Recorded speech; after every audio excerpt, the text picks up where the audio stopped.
patrimoine. Bon, la censure, d'abord, vous qui avez appartenu longtemps à cette formation du Parti socialiste, est-ce que vous faites partie de ceux qui vous réjouissez de revoir le PS quitter, rompre avec la France insoumise? Le PS fracture le NFP, a dit Jean-Luc Mélenchon, mais il capitule seul. Les 3 autres groupes votent la censure. Nous continuons le combat. André Léaumont, Olivier Faure a fait aujourd'hui un discours d'accompagnement du gouvernement, un gouvernement qui compte Retailleau à l'intérieur et Darmanin à la justice. Je vous propose peut-être d'écouter Monsieur Coquerel, qui est intervenu ce matin et qui a pris acte de ce qui s'est passé hier de la France insoumise. Monsieur Coquerel. Vous ne considérez plus ce matin qu'ils sont vos partenaires? Pardon, je reviens à ma question. À ce stade-là, au moment où on se parle, non, ça c'est clair. De toute façon, vous avez vous-même mis en avant le discours très offensif d'Olivier Faure et qui m'inquiète parce qu'en plus de ça, non seulement il ne fait pas de sa motion de censure on va voir ce qui se passe, mais quasiment on a l'impression d'un accord sur le contenu, y compris sur le budget. Donc je ne sais pas très bien comment il change d'avis d'ici le budget. Le fait que le Parti socialiste ne vote pas cette motion est effectivement problématique et à plusieurs titres. Premier problème, et c'est valable d'ailleurs pour tous les opposants qui n'ont pas voté cette motion de censure, c'était une motion de censure qui remplaçait le vote de confiance. Normalement, vous savez, dans la Ve République, dans toute démocratie, un Premier ministre demande la confiance à l'Assemblée pour savoir s'il l'a, et puis pour connaître le périmètre de sa majorité. Donc on peut dire qu'à ce stade, au moment où on se parle, moi j'estime que ceux qui n'ont pas voté la motion de censure sont de fait dans une majorité sans participation au gouvernement. Bon, monsieur Olivier Faure qui disait l'exact contraire il y a 6 mois et qui s'est fait élire avec la France insoumise et de ça.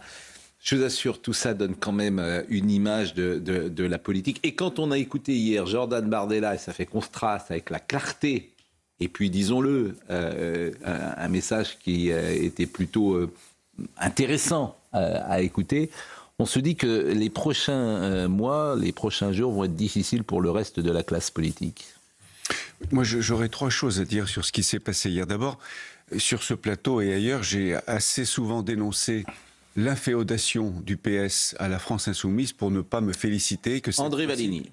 Cette fois-ci, le PS s'est émancipé de la tutelle infamante de la France insoumise, dont acte. Deuxièmement, je ne sous-estime pas, malgré tout, qu'Olivier Faure a fait ça aussi pour des raisons tactiques, parce qu'il y a un congrès du PS qui s'annonce et qu'il a voulu par là couper l'herbe sous les pieds de ses adversaires en interne, ses adversaires qui lui reprochaient d'être trop soumis à la France insoumise. Donc, qui sont ses adversaires d'ailleurs? Qui brigue? Jérôme Guedj? Il y a Jérôme Guedj, il y a peut-être le député Philippe Brun, il y a sans doute Nicolas Maillère-Rossignol, enfin il y a Carole Delga, il y a Stéphane Le Foll. Ils sont très nombreux à vouloir changer de premier secrétaire. Mais je ne suis pas sûr, je fais une parenthèse, je ne suis pas sûr que Olivier Faure ait fait le bon calcul, parce que d'après ce qu'on peut savoir, sa base à lui, dans le parti, son courant, comme l'on dit au PS, le conteste énormément, n'est pas d'accord avec ce qui s'est passé hier. Donc il n'a sans doute pas gagné grand-chose chez ses adversaires et il a perdu parmi ses soutiens. Bon. Enfin, la troisième chose, Pascal, c'est que je suis un peu déçu par François Bayrou, parce que moi j'ai longtemps pensé que Bayrou était quelqu'un de sérieux, qui depuis 15 ans dénonce la dette excessive, les déficits excessifs. Il est aux manettes depuis 1 mois et il lâche tout. Et il lâche tout financièrement. Écoutez, franchement, là, pardonnez-moi, vous n'êtes pas sérieux. Pourquoi? Parce que tous ceux qui connaissent François Bayrou le décrivent précisément comme il est en train de se passer ces jours-ci. Tous ceux qui le connaissent, tous disent la même chose de lui.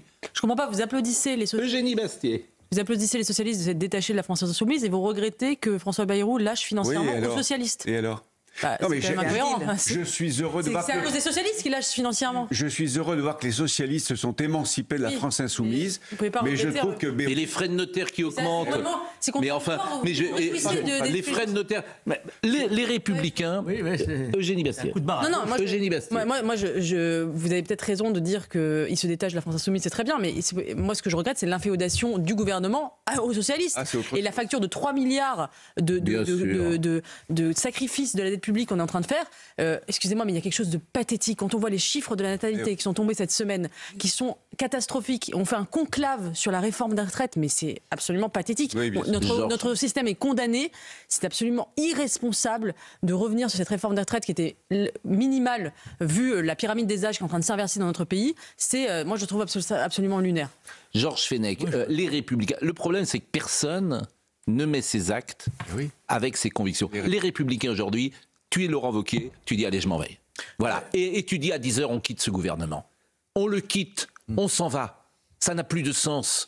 Puisque tu acceptes, mais tu acceptes tout. Oui, mais c'est toujours pareil, vous acceptez tout, tous les politiques acceptent tout, ils sont prêts à tout pour garder leur voiture à cocarde. Donc c'est insupportable.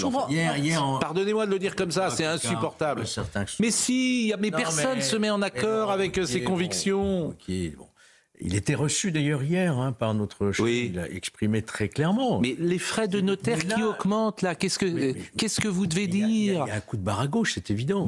Et ça va mettre en difficulté. Mais un coup de barre inutile. Les LR, bien sûr. Mais il n'y aura pas de loi sur l'immigration, il n'y aura pas de loi sur la sécurité, il n'y aura pas de loi... Eh ben tu t'en vas. Donc ça va. Mais surtout Pascal, si le PS avait voté la motion de censure, le gouvernement ne tombait pas non plus. Donc à quoi ça sert de faire des concessions au PS, sachant que même la motion de censure, s'il l'avait votée, ce qui compte c'est le RN. Donc c'est des concessions inutiles. C'est sacrifier l'avenir de notre pays pour rien. Ouais, et sachant que Rachel Kahn. Sachant que dans quelques mois, ils vont repartir dans le nouveau Front populaire. Et ça, c'est juste...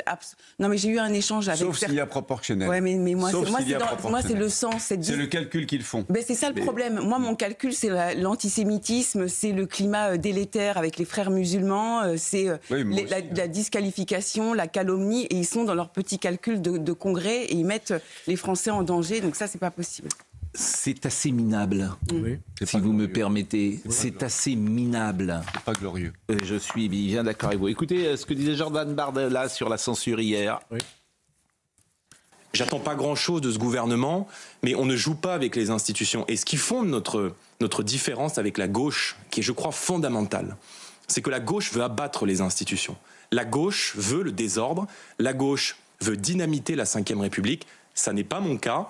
Moi, je veux rétablir l'ordre dans le pays. Je veux remettre le pays en mouvement. Et pour cela, évidemment, avec mon groupe, nous allons être à l'Assemblée nationale autour de nos députés. Nous avons le premier groupe à l'Assemblée nationale et évidemment de sa présidente à l'Assemblée, Marine Le Pen, les avocats des millions de Français. Jordan Bardella était hier sur l'antenne de CNews et je l'ai écouté évidemment avec attention, avec notre amie Christine Kelly. Et c'est intéressant de voir, hier on avait un petit débrief et nous disions qu'il était peut-être plus proche d'Éric Zemmour et de Reconquête que de Marine Le Pen, qui est, je ne sais pas si le terme est plus à gauche, s'il faut le dire comme ça ou pas. Vous avez écouté Jordan Bardella? Oui, j'ai vu. Est-ce que ça vous a... D'abord, est-ce que vous partagez ça? Déjà, je remarque qu'il se laisse pousser la barbe, peut-être pour se vieillir un peu et se donner une dimension plus sérieuse, pour imiter Laurent Wauquiez peut-être. Effectivement, on voit effectivement que Marine Le Pen, Jordan Bardella n'est pas exactement sur cette ligne-là. Alors après, moi j'attendrais qu'il dénonce peut-être la position de son parti sur la réforme des retraites, qui est une position de gauche, faut le dire. Sur la réforme des retraites, le Rassemblement national a la même position que les socialistes. Et le programme de contre-économie du Rassemblement national, moi je ne le trouve pas convaincant. Ce qu'il propose, c'est une taxe sur le rachat d'actions qui est censée rapporter 8 milliards. Et tous les spécialistes et les économistes vous disent que déjà c'est un fusil à un coup et en plus c'est pas du tout sûr que ça rapporte autant. Donc je trouve qu'ils ne sont pour le moment, la crédibilité sur leur programme économique, elle est loin d'être acquise. Il est plus proche de ce point de vue-là, sans doute, même s'il ne le dit pas aussi clairement. Mais c'est vrai que Marine Le Pen dit très clairement, très souvent, je ne suis pas de droite. Oui. C'est ce qu'elle dit.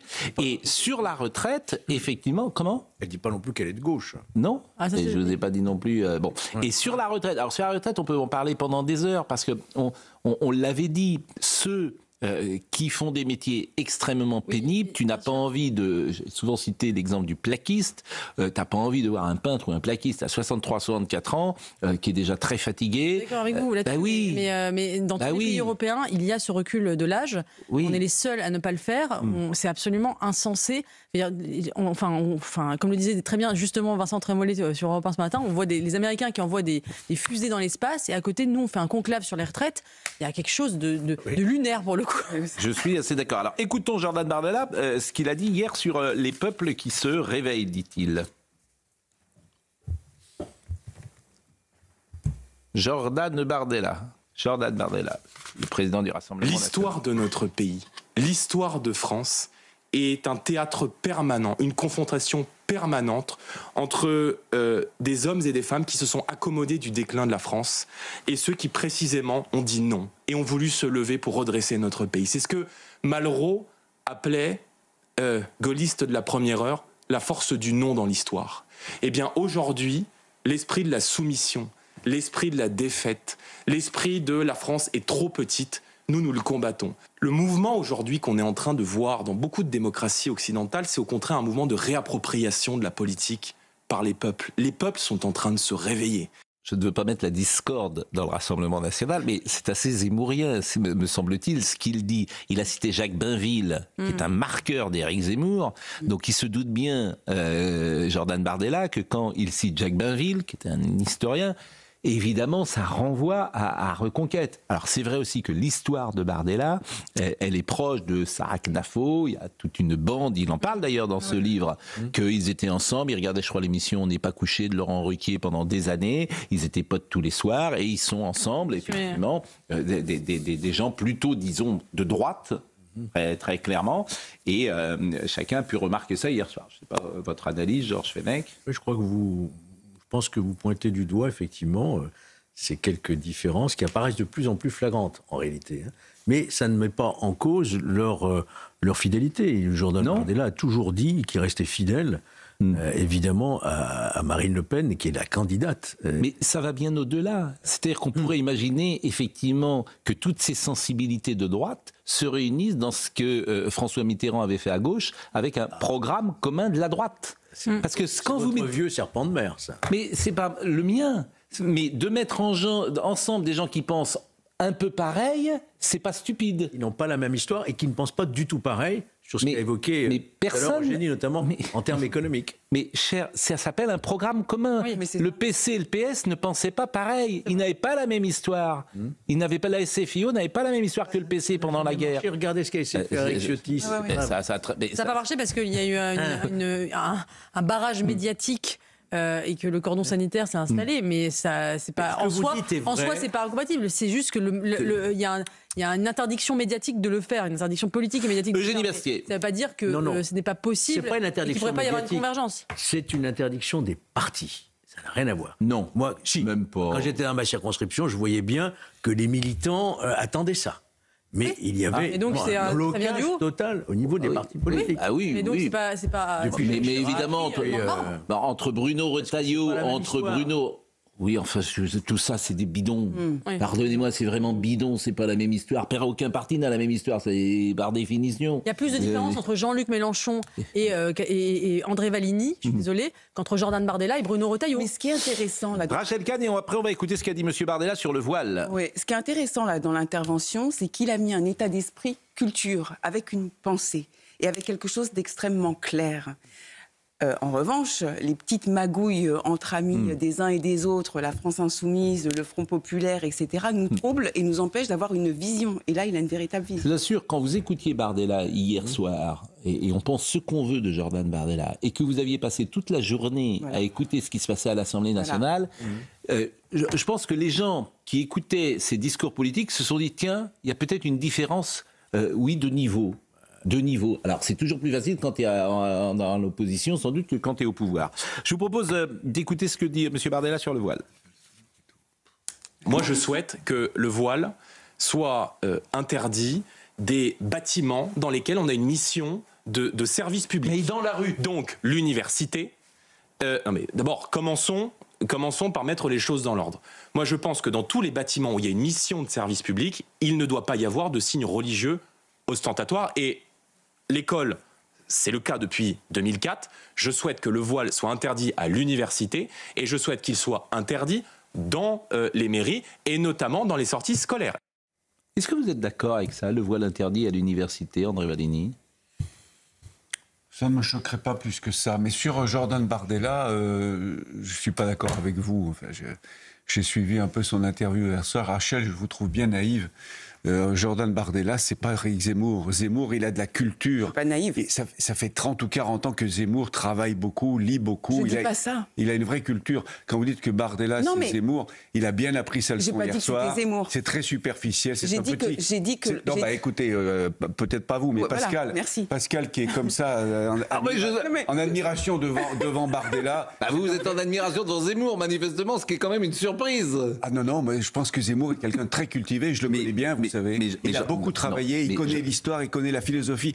Bardella, excusez-moi, en admiration. Un petit vernis qui craque très vite dès qu'on gratte un peu. Oui. Non, mais moi je disais que par rapport à l'Assemblée... Je ne vais pas comparer Bardella et Zemmour. Je disais que par rapport au triste spectacle de l'Assemblée nationale, on avait une parole Quel mépris quand même. Pour qui? Je vous assure, mais quel mépris pour quelqu'un de 29-30 ans. Mais quel mépris vous avez. C'est vraiment le mépris. Pardonnez-moi de le dire comme ça. C'est vraiment le mépris de classe. Donc il a travaillé. Vous vous rendez compte comment vous parlez de lui? Vous dites il a travaillé comme ça. Il a bien appris sa leçon. Mais je trouve ça incroyablement méprisant. Ah non, pas du tout. Je peux pas vous dire autre chose. Alors évidemment, vous êtes plus âgé, sans doute. Vous avez un autre trajet. Mais il a 30 ans. Oui. Il a 30 ans. Mais je pense qu'à 30 ans, ans, Zemmour était plus cultivé que lui aussi. Sauf qu'il y en a un qui gagne des élections, l'autre qui gagne. C'est ça que je trouve. Je trouve ça. Ça vous m'étonnez. Les européennes. Vous m'étonnez. Mais bon, c'est pas grave. Le voile. Eugénie. Oui, non, sur le voile. Moi, j'avoue que je suis un peu sceptique cette mesure, parce que je pense que interdire le voile, on peut pas. Soit on l'interdit partout, soit on l'interdit que aux mineurs. Ou dans le service public, pour les agents du service public, pour la neutralité, mais je suis un peu sceptique dans le sens où je pense que c'est casser le thermomètre, c'est-à-dire que vous ne pouvez pas désislamiser les gens de force. Le vrai problème, c'est qu'il y a une communautarisation très forte et une immigration très forte, mais si vous interdisez le voile, en fait, vous cassez le thermomètre, mais est-ce que vous allez désislamiser les gens? Vous n'y arriverez plus aujourd'hui. Voilà, vous n'y arriverez plus aujourd'hui et je prends le pari contraire que le voile sera autorisé à l'école dans les moins de 10 ans. Non, elle fait plus consensus cette loi aujourd'hui qu'elle le faisait en 2004. Mais parce qu'il y a une demande. En 2004, il y avait la moitié de la gauche qui était contre et une partie de la droite qui était contre. Écoutez, il y a une demande et elle ne fait qu'augmenter et elle ne fait que d'être écoutée de plus en plus. Baladez-vous partout en province. Allez voir une rue de France. Oui, parce que aller dans un supermarché un samedi après-midi. Oui. Bon, et puis voilà, c'est une réalité. C'est comme ça. Donc, qu'est-ce que vous voulez faire? Vous ne pouvez pas arrêter le monde qui marche. Vous ne pouvez pas importer des millions de musulmans sur le territoire et leur interdire ensuite d'être musulmans, en fait. Mais exactement. Exactement. Bon, sur Marine Le Pen, que dites-vous? Pardonnez-moi. Simplement dire, rappelez que la loi sur la laïcité, vous l'avez rappelé, d'une certaine façon, ne s'applique qu'aux agents de l'État et pas aux usagers. Vous pouvez rentrer dans une mairie voilée. Vous pouvez rentrer dans une université, vous êtes majeur, voilé, c'est comme ça. La loi de laïcité n'interdit pas ça, voyez-vous. Est-ce qu'il faut aller jusqu'à une interdiction? Je pense que c'est mission impossible. Écoutez ce que M. Bardella a dit de Jean-Marie Le Pen. Ma conviction, c'est que sa conviction, manifestement, s'est arrêtée. On a eu un problème, sans doute. Voilà, on va pouvoir... C'est révélateur. Mais voilà, c'est vous. Non, mais bien sûr que vous êtes dur. Moi, je suis toujours très indulgent pour les jeunes gens. Non. Vous devriez dire, au contraire, il a travaillé, c'est bien de travailler. Oui. C'est très bien de travailler. Non, si on n'est pas cultivé, c'est très bien de se cultiver. Il a du mérite, à son âge, être aussi haut en politique. Voilà, c'est... d'origine italienne, comme moi. Franchement, vous êtes d'un milieu populaire, je sais tout ça. Vous êtes d'une sévérité inouïe. Culture historique, laissez-moi mon scepticisme attendre quelques années. Eh bien ça, je trouve que effectivement, vous seriez peut-être surpris, vous savez. Ah bon? Le mépris que vous affichez s'il était en face de vous. Mais si, parce que vous lui faites le mépris, vous lui faites le procès de ne pas être. Vous lui faites le procès de. Vous dites le petit vernis, on va le craquer. Faites-lui jouez au Trivial Poursuite avec lui, faites-lui un test d'histoire. Qu'est-ce que je dise? Ça s'appelle du mépris. Voilà, vous lui posez des questions. Qui était le père de Louis XIII? C'était Henri IV. Et ben voilà, bravo. Hop, vous avez gagné un point. On va jouer ensemble. Non, sur Jordan Bardella. Je suis preneur d'un débat avec Bardella, mais vous savez, c'était aussi souvent des noms comme Bainville. Hier soir, on sentait vraiment que c'était la leçon qui avait été apprise. Mais oui. Bon, c'est possible d'ailleurs que vous ayez raison, et c'est pour ça les gens parlent. C'est parce qu'ils sont pas d'accord. C'est le principe de notre émission. Écoutez Jordan Bardella sur Jean-Marie Le Pen. Le Rassemblement national n'est pas le Front national, mais il y a évidemment une histoire. Et Jean-Marie Le Pen a été une figure incontournable de la 4e République, de la 5e République. Ça a été un Français, je l'ai dit, un Français debout, dont la vie est le symbole et l'illustration même d'une vie française. Et c'est ce que j'en retiens, moi, au fond, a été un visionnaire. Il a été un lanceur d'alerte sur la question de ce péril existentiel qui bouscule aujourd'hui notre identité, qui menace aujourd'hui ce que nous sommes et ce que sera demain le peuple français, à savoir la question centrale de l'immigration. Jean-Marie Le Pen, et il faut le dire clairement, a dit un certain nombre de vérités Et il a vu beaucoup de ces dangers et de ces périls avant toute la classe politique. Eugénie Bastier, vous voulez dire un mot très rapidement avant d'écouter? C'est intéressant parce que politiquement, on voit que le Rassemblement national évolue sur le rapport à Jean-Marie Le Pen, puisqu'on est passé d'une entreprise de reniement. Même Marine Le Pen a dit qu'elle regrettait d'avoir viré son père de son parti. Elle l'a dit dans le JD News. Je trouve ça intéressant de voir que d'une tentation du reniement, il y a une sorte de façon de plus assumer cet héritage. Il y a un élément de langage qui est donné en permanence, c'est lanceur d'alerte. Visionnaire, donc, oui, visionnaire, c'est plus fort, mais lanceur d'alerte, c'est plus modéré. Manifestement, il y a le carillon d'Europe 1. Est-ce que vous savez, cher Thomas Hill, il ne s'arrête jamais, ce carillon.